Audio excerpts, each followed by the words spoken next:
Welcome to another episode of the Jesus Cartel, where I stand here as the staple of what it looks like to be undistracted. And what's been going on with you, man? Definitely not being distracted. There you go. There you go. Tell me about your Senate thing, man. I got to watch some of it. It looked really good. What was the experience like? Man, great experience. Man, I encourage anybody that's kind of into that at all to go down there. So right now, our legislator is in session.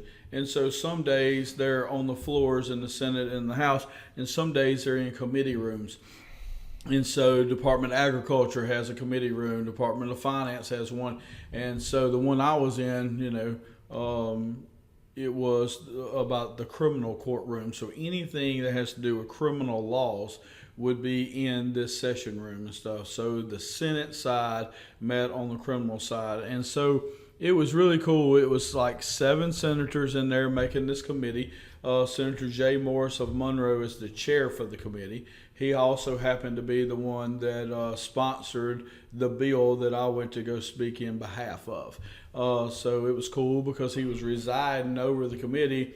But then when it was time to present this bill, he came down, the vice chair went over the committee, and he presented the bill, his part of it.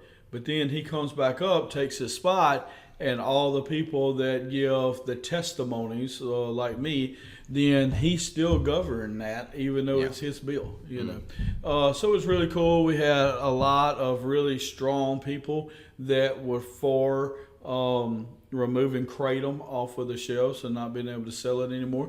We also had a lot of really strong out-of-state people that were against the bill to ban kratom. Most of the people that were against were from Johns Hopkins. They were, lawyers and part of the kratom groups and stuff. And then you also had some doctors out of California and stuff. And then the people that were against the ban in Louisiana, all of them are people that sell kratom. Yeah. Now they all sell kratom and their own kratom. It just happened to be that way. Yeah. Yeah, the 4 different people that were there against it that spoke, that sell it, all use it too. And so they didn't think that it'd be great if they banned it. Did anybody have like any sort of legitimate were any of the arguments for compelling at all? Yeah, I mean they were. It was people that have experienced pain and some disorders in the past, and instead of going to the doctor and getting scripts and paying co-pays and doing things that way, they decided to self-medicate and do it themselves, and they feel like they're getting the results that they're looking for by having kratom. Interesting. But most of it had to do with the pocketbook. It just had to do with money. This is a multi-billion-dollar industry that has grown very, very fast. Now, something I did like about this bill that I did not know, and I'm not smart enough to explain it 100%, but we've gotten some drugs banned from our parish in the past by name. They are getting these drugs banned by compounds and by ingredients and stuff. Smarter. And a lot smarter, a lot better way to do it. What we were trying to do was just a fast Band-Aid deal. What they're doing is something that's going to have some teeth in it and be have some longevity to it. So they're doing it the right way. Senator Jay Morris and his team has done a great job getting this ready, and it was really cool for me just to be a part of it. Yeah. I definitely, to a small degree, can sympathize with the extremely, extremely small percentage of people that are having legitimate pain and that's around. I do understand the difficulties, stuff like that, and the financial monopoly that the pharmaceutical industry has created for themselves, and I find it very corrupt in a lot of ways. And so, I'm somebody who is very pro kicking back against stuff like that. The problem is when something is more destructive than it is beneficial, you have to take action against it. And so, we're just kind of in one of those things. And so as much as I'd love to stick it to the pharmaceutical industry, right now it's sticking it to our community. And so, and to be honest with you, the testimonies of the people I heard, which was all of them, those people that were there, they are against, or they're for banning all these things we see in the convenience store too. Mm-hmm. Or at least they say that they are. Yeah. They're more wanting the pure kratom as far as the users and that kind of stuff. Mm-hmm. But they do see the extreme difficulty in what we're seeing in these convenience stores. Yeah. Yeah. Well, good. At least there's some common ground in the middle of there. It's not always the case, and so. But really cool experience. One of the coolest things I've done. Done a lot of stuff, and that right there was cool. I can tell you one reason why it was cool is because when I'm sitting there, I've preached in 23 countries. I've spoken in front of a lot of different people and stuff. But when I'm sitting there in the audience, waiting on my name to be called, not knowing when my name was going to be called, and it's 2 doctors in front of me, it's the sheriff from Grant Parish, it's 2 families who've lost, or either have a loved one that's hooked into kratom right now, and the other one's lost the family through kratom. And I'm sitting there, and I felt nervous. And I usually don't feel nervous. Yeah. And if I wouldn't have wrote out my little 6-minute speech, it would have been difficult because those people, man, it was a very touching situation. Mm-hmm. And one of the families that was speaking, I know their son, and I know them personally. Yeah. And they live in West Monroe, but they're originally from Mangum. Mm-hmm. And so knowing those stories, knowing what they've been through, I was a little nervous to get up there and speak. First time I've done that. Mm-hmm. But, man, felt very comfortable and really understand the process a lot more now. Now, it did pass through the Senate committee, so it now goes to the Senate floor. So sometime next week, I think the Senate floor will be hearing it, and then they'll make a decision, and if they approve it, then it'll go through the House. Well, praise God. Yeah, it's good stuff. That's really neat. Yeah, I got to preach at Riverfield last night. It was a big assembly with the students. I'm trying to remember what they call it.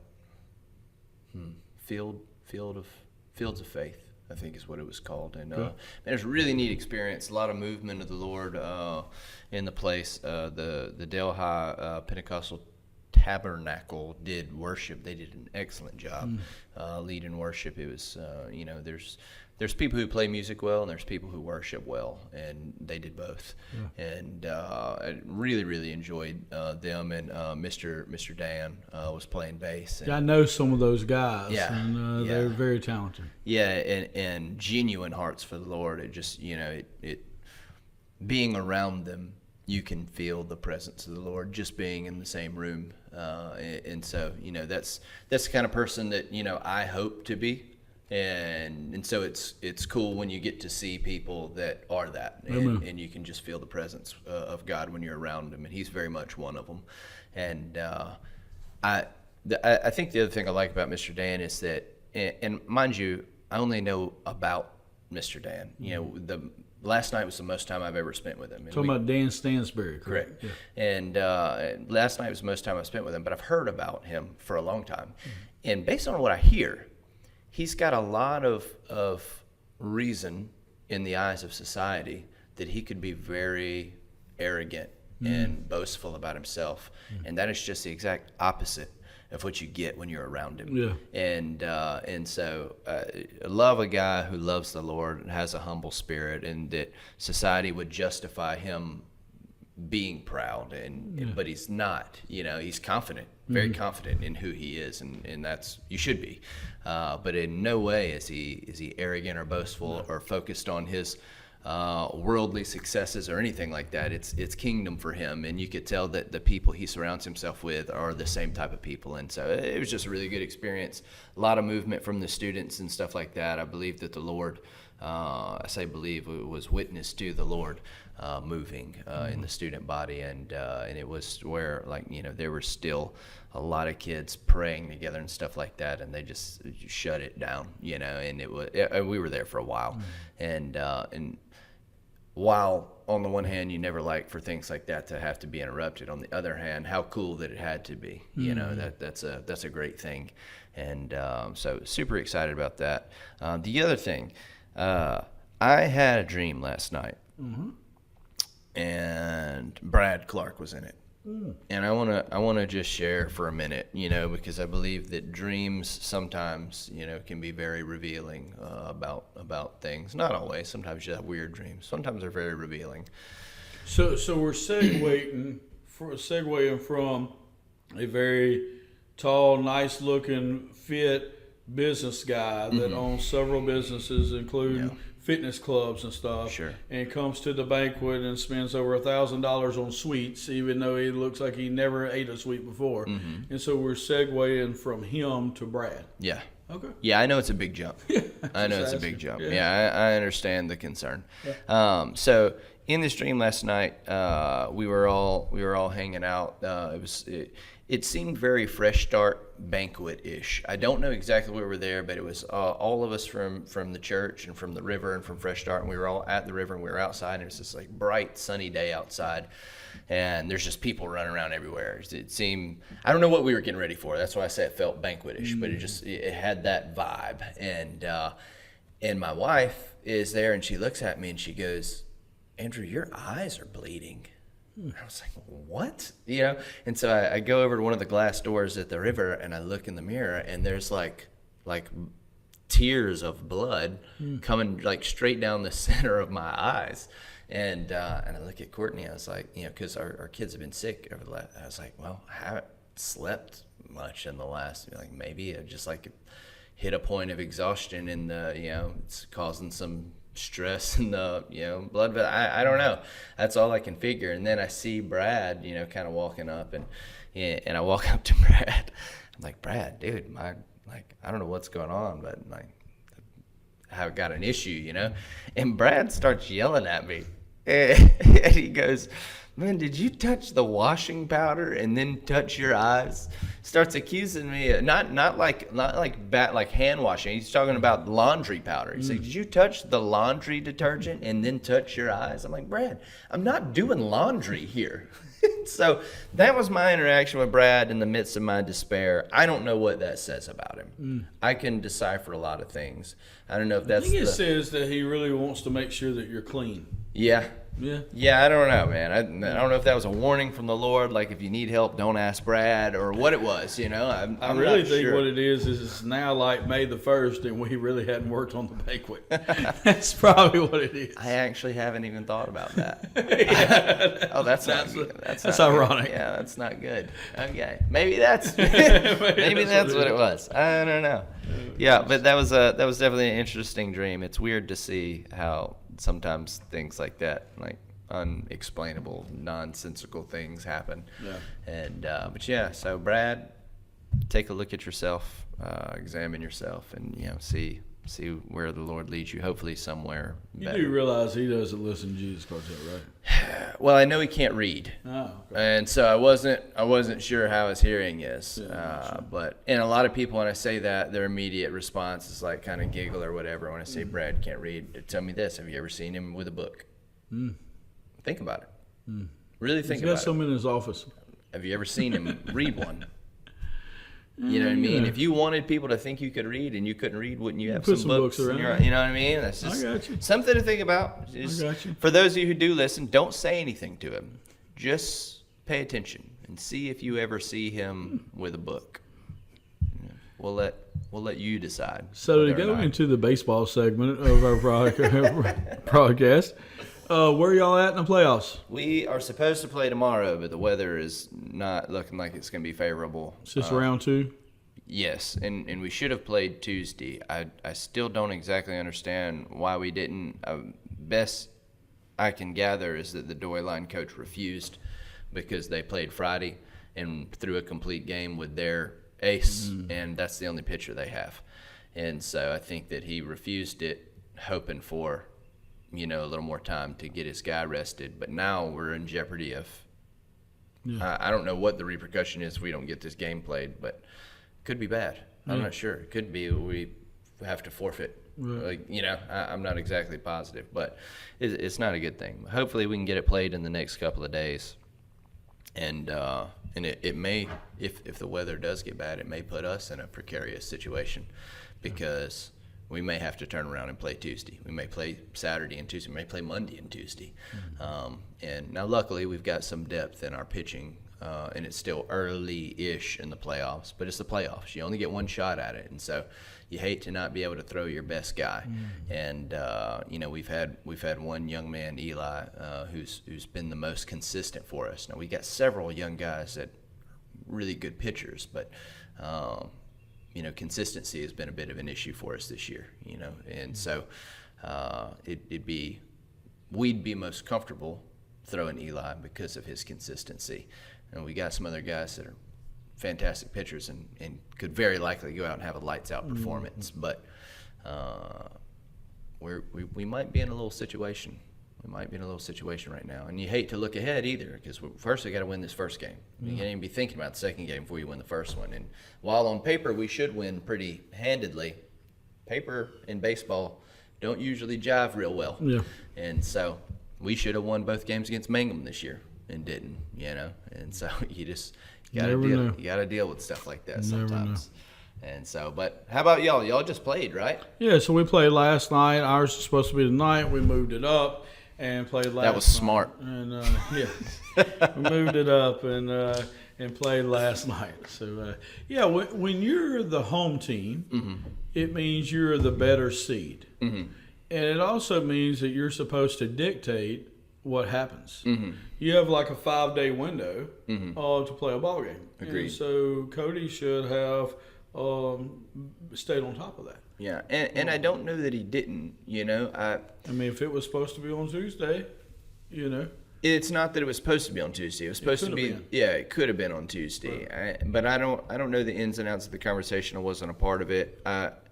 Cody's a smart guy. I've spent the year with him. He's an intelligent guy. I don't think he would have, if it were in his ability, I don't think he would have put us in a situation that would be precarious. Well, I will say this. Every game that I saw on our bracket was supposed to be played last night. I mean, tonight. Yeah. And they all moved them to last night. Yeah. So everybody in our whole bracket played last night. Yeah. They played somewhere between 4 o'clock and 6:30. We were the latest game at 6:30. Sure. Because of the weather that was coming through. But yeah, you could play as early as Tuesday. Yeah. Next week, and so you need to get it in. Yeah, I don't know. But again, y'all are still going to be the better seed. Yeah. So you can control that. Yeah, we're fairly significantly the better seed in the next couple of games if we continue to win. And so I don't know exactly what happened, and at the end of the day, it doesn't matter at this point. It's it's about what we do next. And so we got a good ball team. We're gonna be fine. But it's definitely kind of all on pins and needles. Really wanting to play tomorrow, if possible. Yeah. Yeah, so we'll play again next week. It could be Tuesday or it could be Thursday. It'll be at home. And we're the 4th seed. It'll be against the 5 seed. So it should be a really, really good matchup. Do you know who it is? Oakdale. Okay. Yeah. I'm familiar with Oakdale.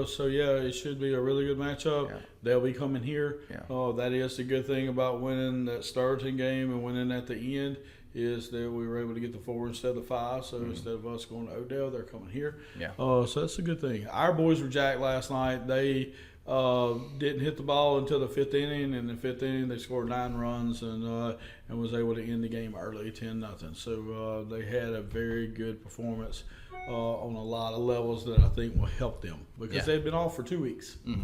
So. Well, that's phenomenal, man, and good on them. I hope that you'll take that one home. That'd be a really big deal. Oakdale.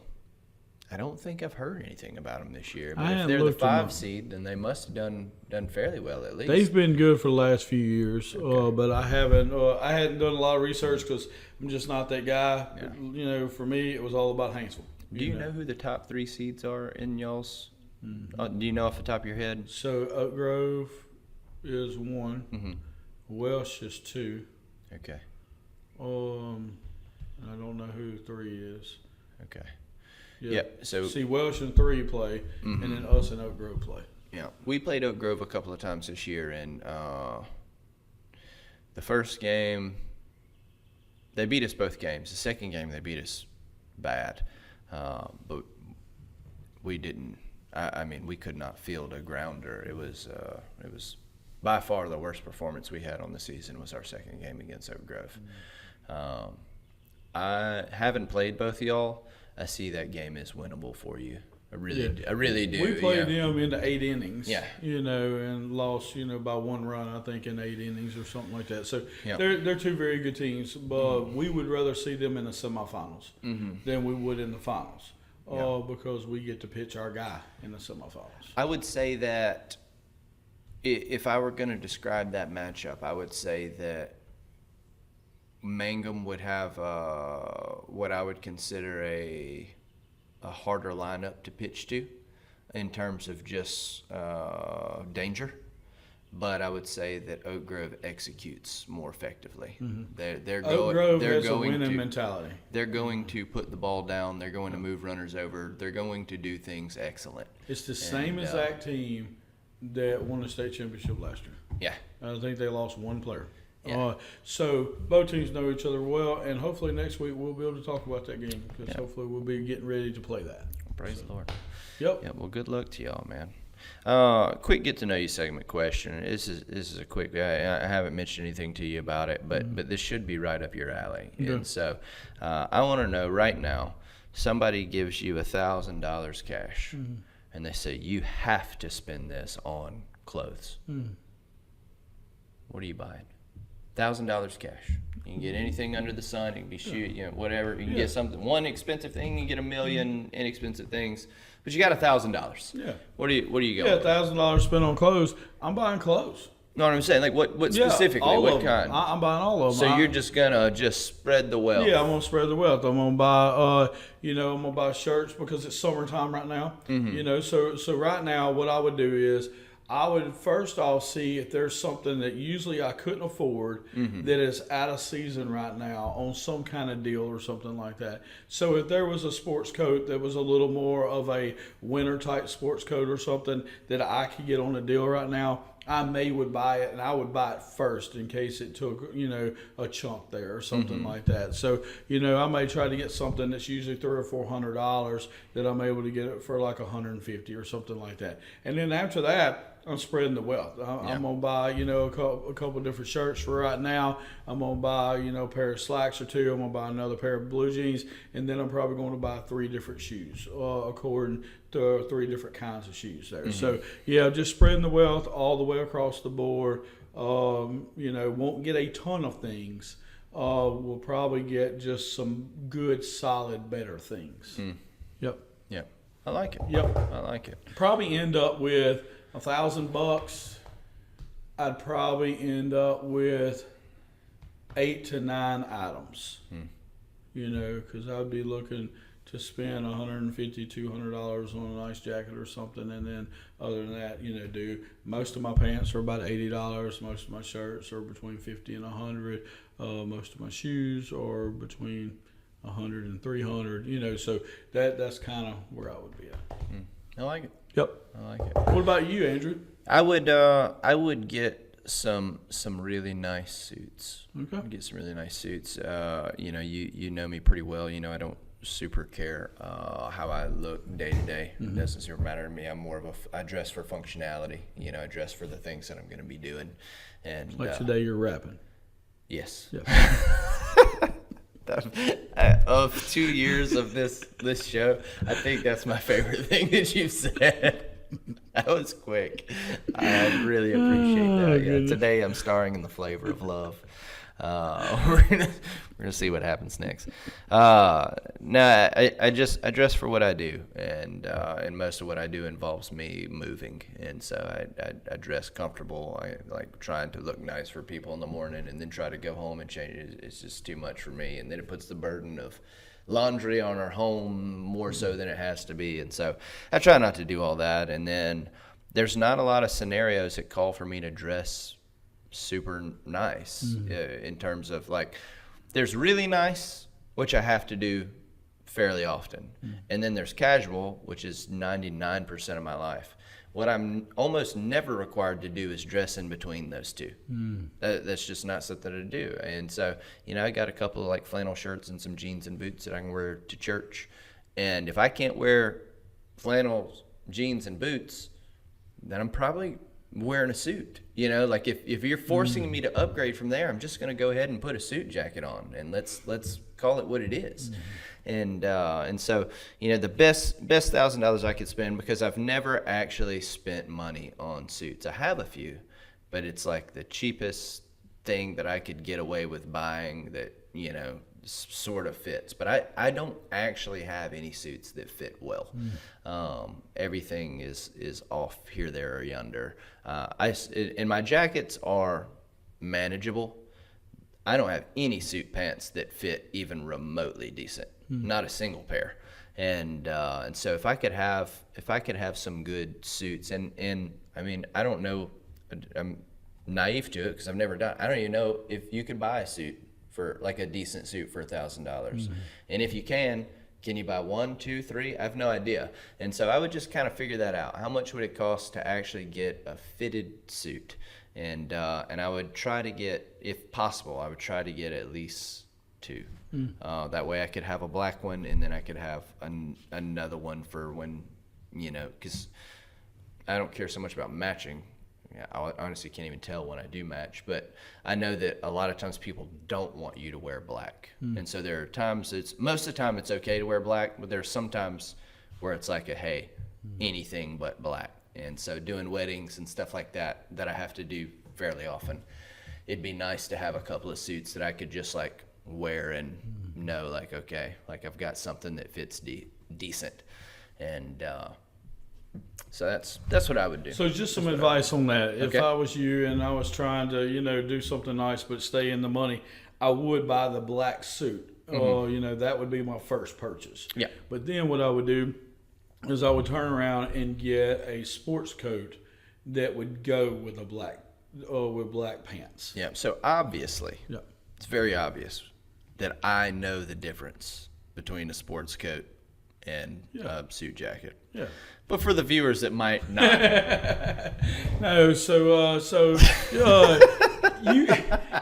you like to wear flannel, which is, you know, different color patches together. And Not stuff. true. And you do wear flannel. I wear flannel because at Christmas, when people buy me shirts because they want to change me, they buy me flannel shirts. So when you get a black suit, you're getting a black jacket and black pants that exactly match. Okay. But yes. then you can get, and that is a suit jacket. Okay. But then you can get what's called a sports coat that you can wear with khaki pants or black pants or blue jeans or whatever. Okay. And so it's not a suit jacket, so it's not the, you know, just black. It may be black and white, or it may be gray, or it may be I got lots of different ones, you know, for different times. And you can wear that. So if somebody tells you, man, don't wear a black suit to my funeral or whatever, you can wear a black and white mixed sports coat with black pants, and nobody will ever accuse you of wearing a black suit because it looks totally different. So are they made differently, or is it just like pattern wise? So it will be both. It's a lot of times they'll be a little thicker than the regular suit, where the suit would be just a little skinnier. You know, I almost don't like what you're saying. It's so hot in Louisiana. No. You can get anything that you want to. The main difference is a suit jacket usually has the exact suit pants, whereas a sports coat can be worn with different pants. So talking about still kind of staying in the money here. Yeah, as best we can. Obviously, there's some money that's going to have to be spent. But where does one go to get a suit like that actually is like fitted rather than like, hey, this is the closest thing I could find off of the rack? Because I don't think that I have an unusual shape. I feel like I had a pretty standard shape, but it doesn't work. Usually if a jacket fits, my pants are huge. Yeah, so what you're looking for is the term called suit separates. Suit separate. So instead of going to Dillard's or Men's Warehouse or somewhere like that where they have a suit and it's supposed to be the jacket and the pants together, you can actually go to like somewhere like McRae's or Belk, I guess it's called now. Is that what it's called, Belk? Okay, you can go to Belk or JCPenney's or something and buy what's called a suit separate, to where they have the jacket and the pants, but you can buy them separate. So instead of just buying the pants that go along with a 46 regular suit or jacket, then you get to get the exact pants that fit you in the exact jacket that fits you. Now, from there, if you want it taken up just a little bit or whatever, there are tailors in Monroe and stuff. Now, if you go to a real men's store, and there's one on Louisville and different things like that, if you go there and get them to actually, fit you one, you're looking at somewhere between $1,500 and $2,000. I've bought one for somebody. I've never had one. But there was somebody that was doing something nice for me, and I wanted to buy them a suit. But instead of them going and buying one of the suits like what I would normally buy, they went to that men's store and bought one. It was $1,500, and I don't think they got the most expensive one. Yeah. But it was, an exact fit for them. Yeah. For me, if you buy suit separates, you can get it really, really close. Because you can get a 44 long, a 44 short, a 44 regular. You can get the cuffs however you want to, and then you can take it to somebody, a seamstress, and get them to take it up just a little bit here or there, or, whatever you're looking for.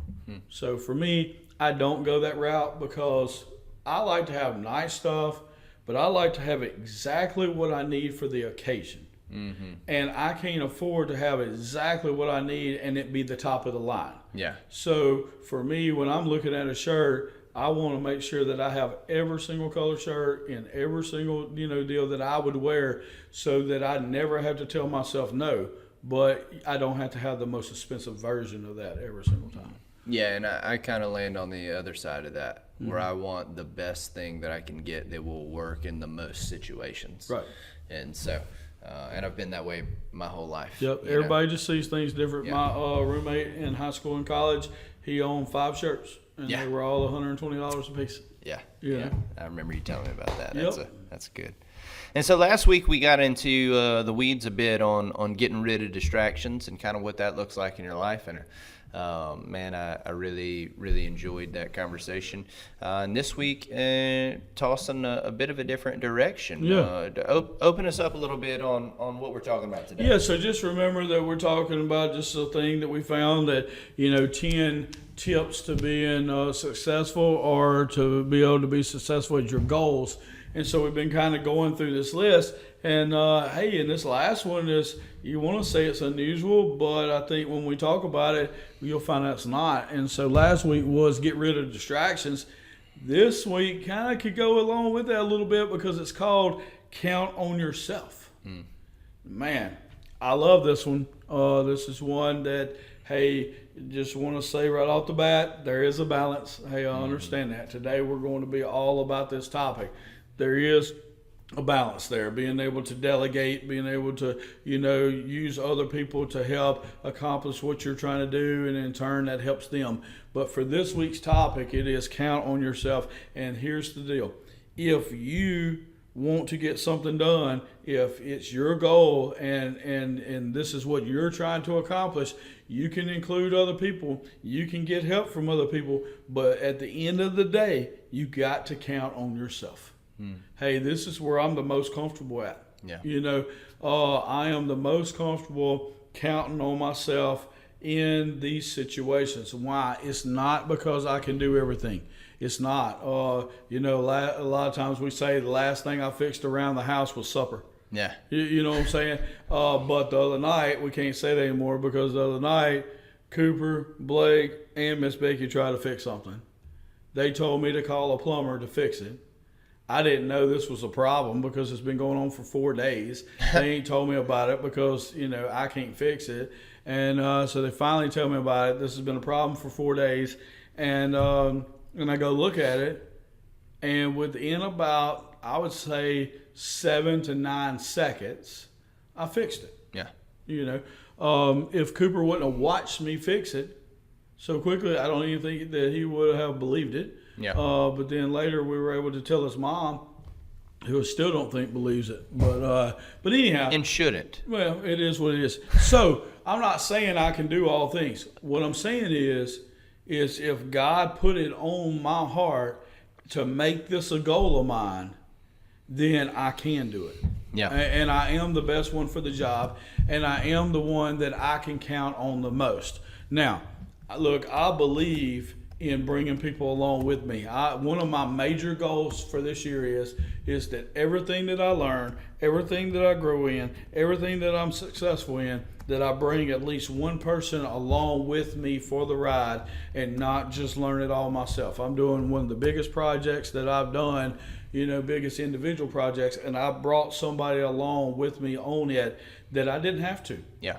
And he knows that I didn't have to, but I did because that was one of my major goals for this year. Actually the only reason why I even took on this project is so I could do it to help him. And so I believe in that. I believe in training up the next generation and helping other people doing those things. But at the end of the day, it's your goal, it's your success that's on the line, and you got to be able to count on yourself. Yep. Because we can't just sit back and say, well, I didn't accomplish this because so-and-so didn't do their part. That's we ain't right. worried about so-and-so.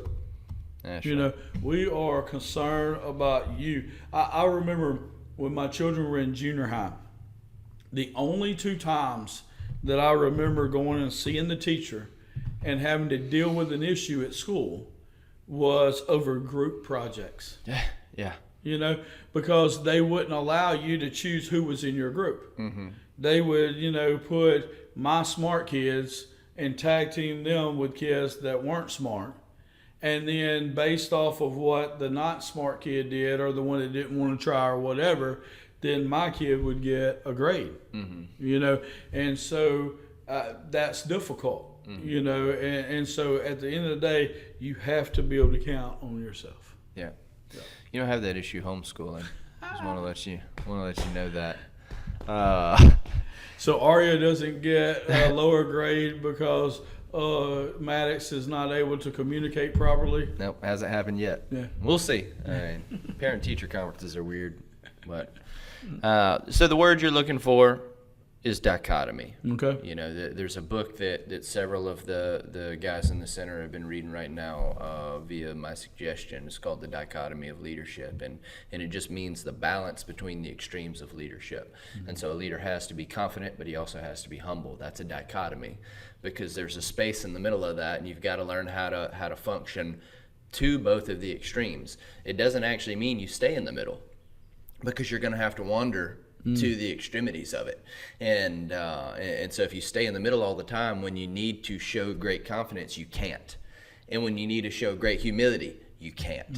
And so you've actually got to learn how to free flow from one extreme to the other. And sometimes the middle is the answer, but it's not always the answer. And but most people always try to find the middle. And everybody thinks that that's where the solution is the middle. Well, there's aggressive, and then there's passive aggressive, or there's passive. Passive aggressive is the middle. Mm-hmm. Passive aggressive is almost exclusively useless.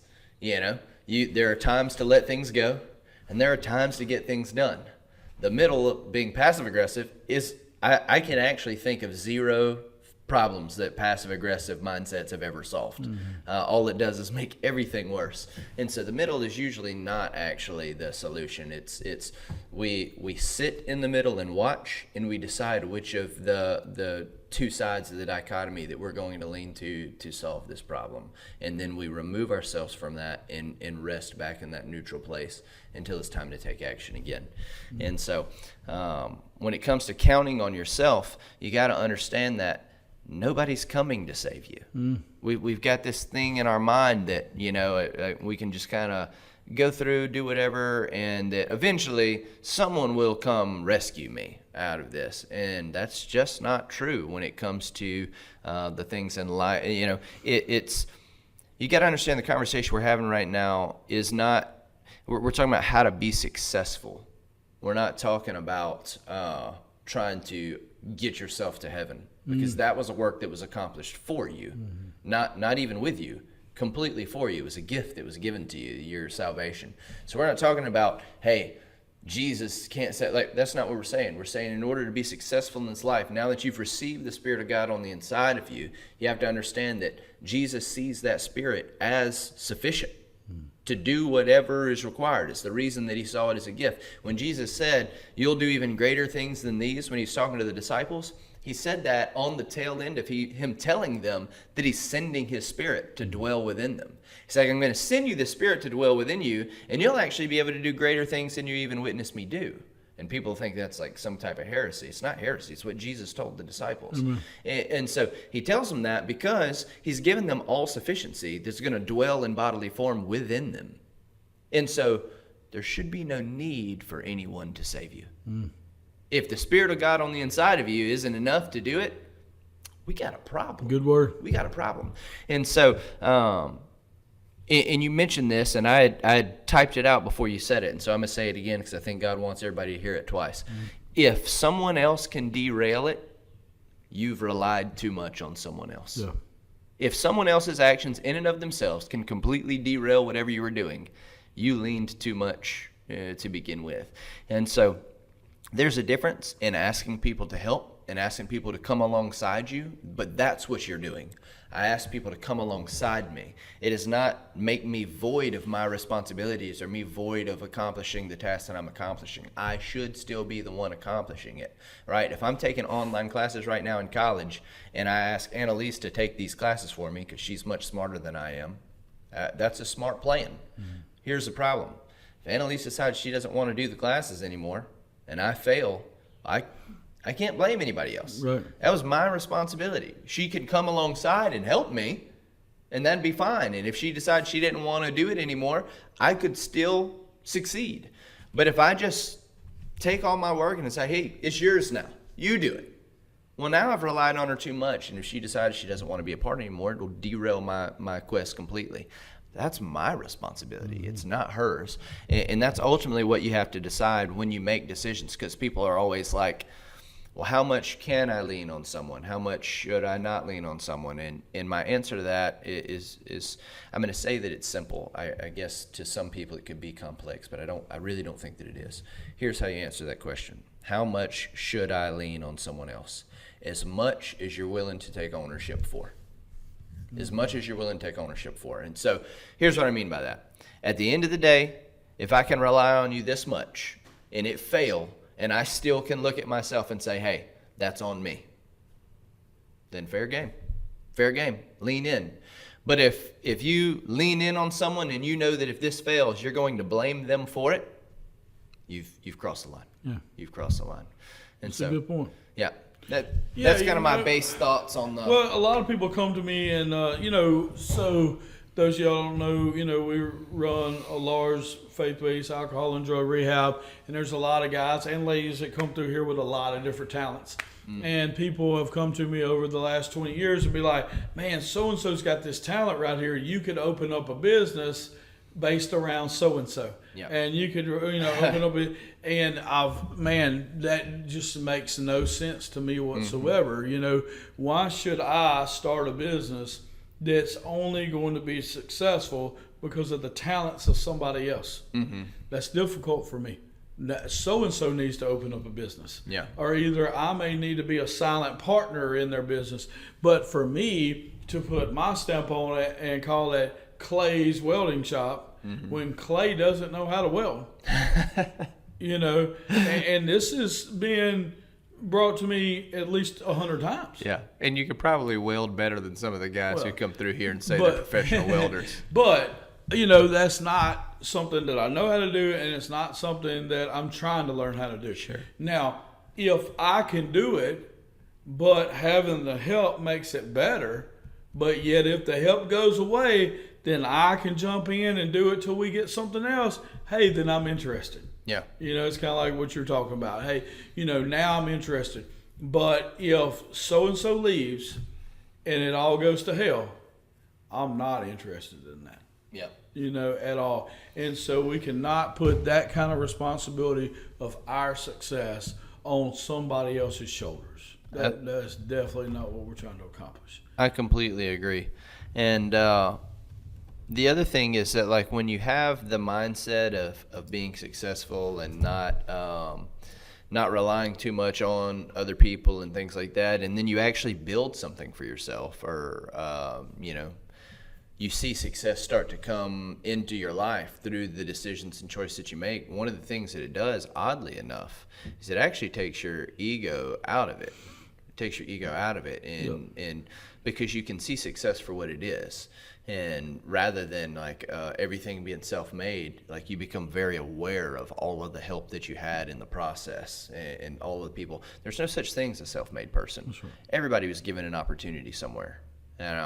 You may have not had a whole lot of resources to begin with, but someone gave you a chance.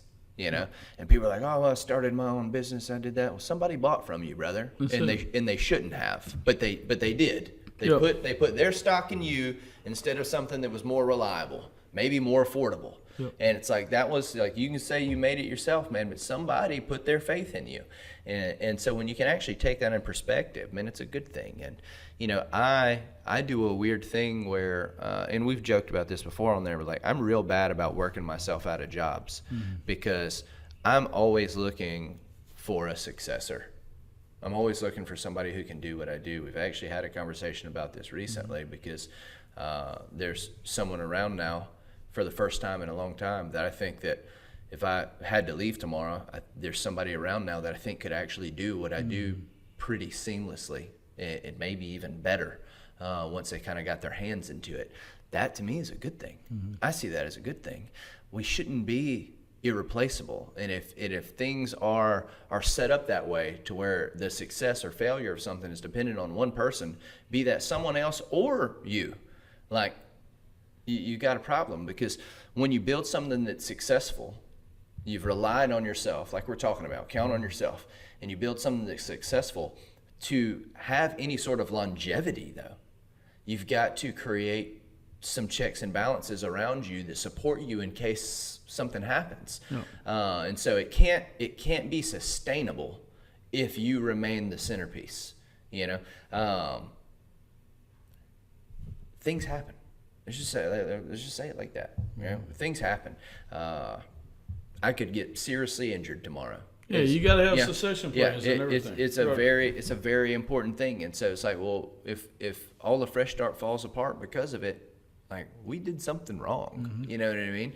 And it's real easy to have that, well, hey, I counted on myself to get here. I got myself here, and by George, I'm going to stay the central power of this whole thing. It's like, look, you do have to rely on yourself to get to a place of success, but sustainability and longevity require support.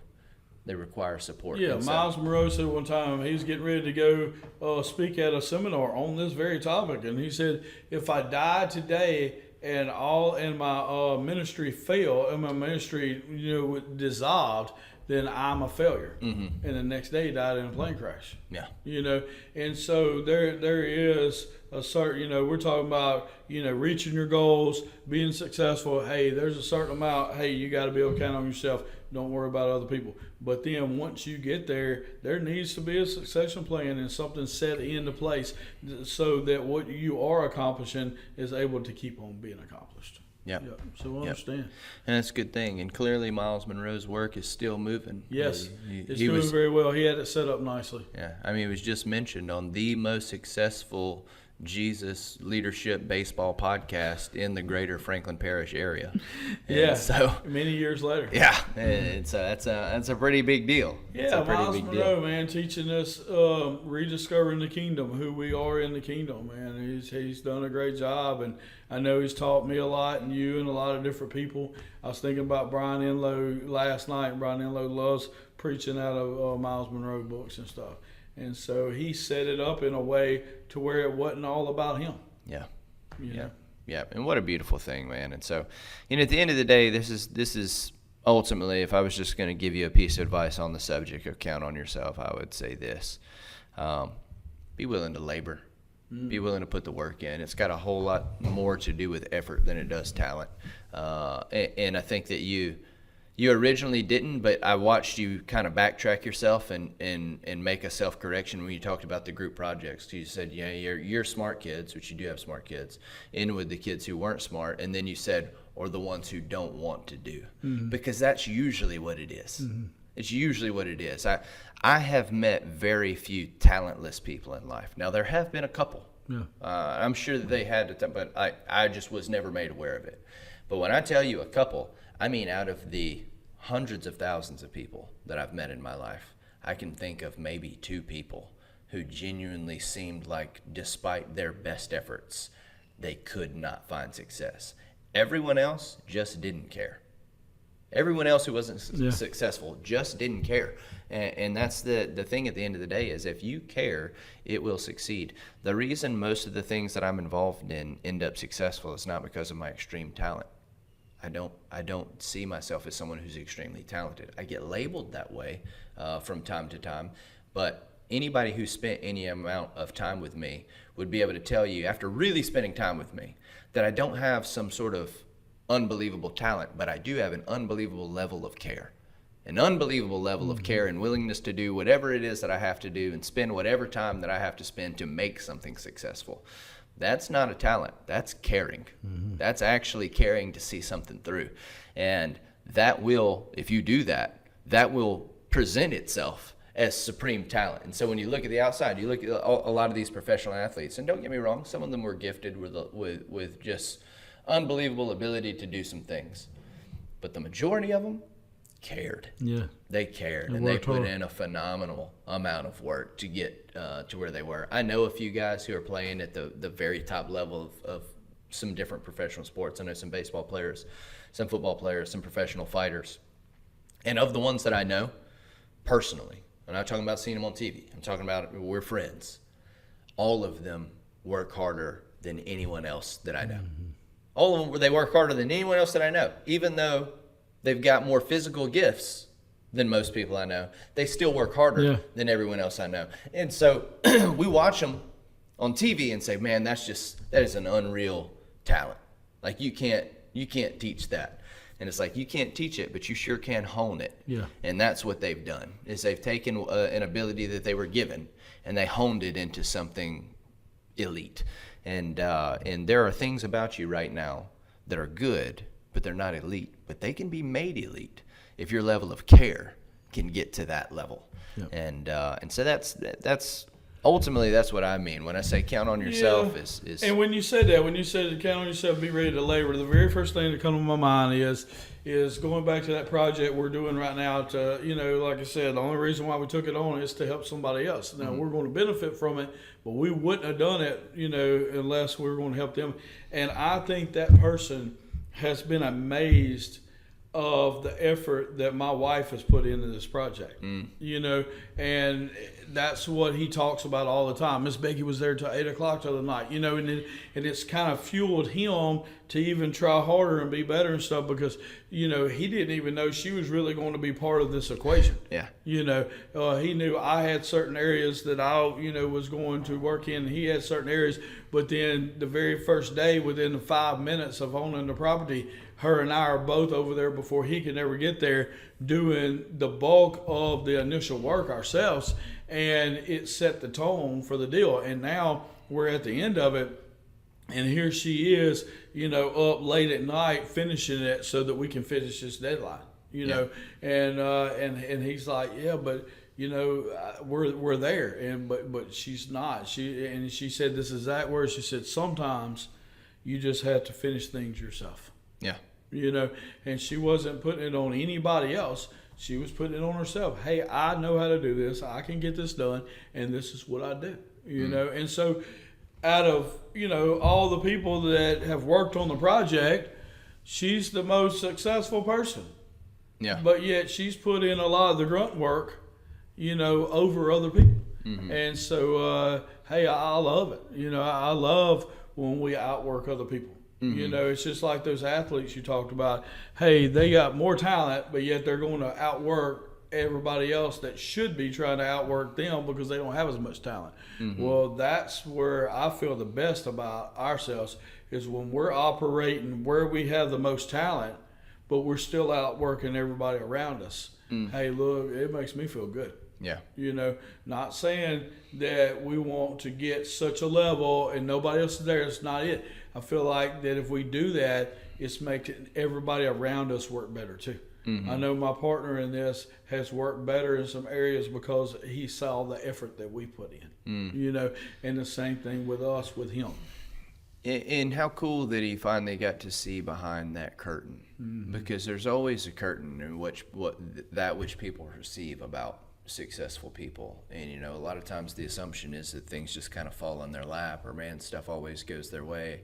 And then they get to spend time with you and actually see the amount of effort that you're willing to put in. And I'm not saying that person had any sort of negative assumptions about you or Miss Right. Becky. I don't think that in the least, but I am saying I know that now he is aware at a greater level the time, dedication, and willingness that is being put in, not just on the project that he sees, but on the ones that he doesn't see. Right. Well, what about the person that just looks at you and says, well, he's just in great shape? Yeah. Hey, I understand that. But now let that person get up at 3:45 with you Yeah. and meet you at the gym at 4:30 and work out till 6:15, and then come teach the class and then be ready for the job. Let them start seeing that. Yeah. Hey, and seeing behind the curtain. Mm-hmm. And they're like, man, yeah, not only does he have the talent, but he's putting in the work. Yeah, I've had many people do that with me over the years, just for different reasons. They'll be going through some different things, and I'll say, hey, look, I can't really get away, but you can come spend the day with me. And people are like, they'd be okay with that? I'm like, yeah. Like, I've had people stay with me a couple of weeks, and you remember, they'd come and they'd go to work with me and just be around. And there, you know, there's obviously some counseling sessions and stuff they can't do with me, but outside of that, they're lockstep with me every hour for some time. And they always say the same thing after the first 2 days. They always look at me and they go, you do this every day? You do this every day? And it's like, yeah, I do.